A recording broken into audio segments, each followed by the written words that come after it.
Suatu hari, seorang pria miskin bernama Junaid datang menghadap Kiai Faris Surya Abadi, seorang ulama yang terkenal dengan kebijaksanaan dan ketajaman mata batinnya.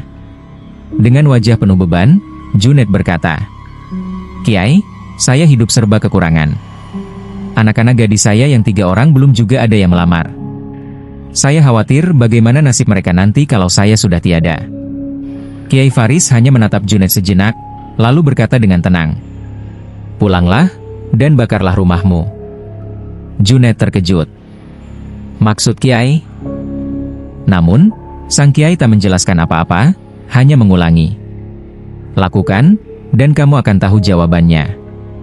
Dengan berat hati, dan karena rasa hormat serta keyakinan kepada gurunya, Junaid melaksanakan perintah itu. Malam itu, rumahnya terbakar. Api menjulang.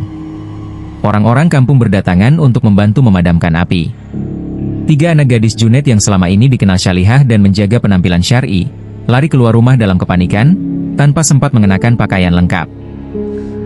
Wajah mereka, yang selama ini tertutup cadar, terlihat jelas untuk pertama kalinya oleh masyarakat.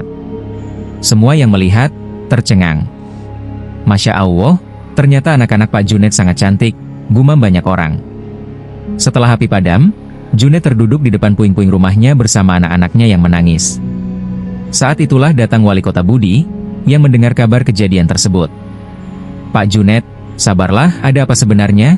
tanya Wali Kota.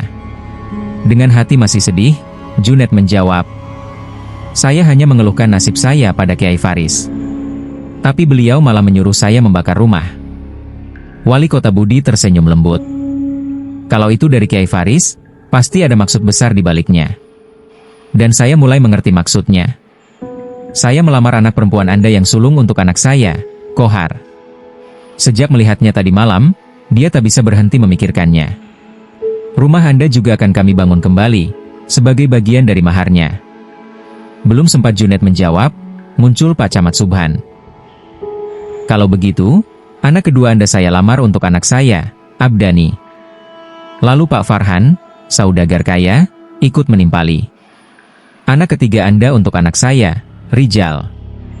Junaid menangis haru. Ya Allah, ternyata ini maksud Kiai Faris. Beberapa hari kemudian, Junaid kembali ke pesantren Kiai Faris dan mencium tangan gurunya.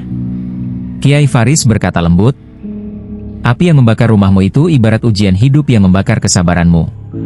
Tapi lihatlah, setelah sabar dan tawakal, Allah mengganti kesulitan itu dengan nikmat. Kini, bukan hanya rumahmu yang akan dibangun ulang, tapi masa depan anak-anakmu pun Allah bangun dengan jodoh terbaik."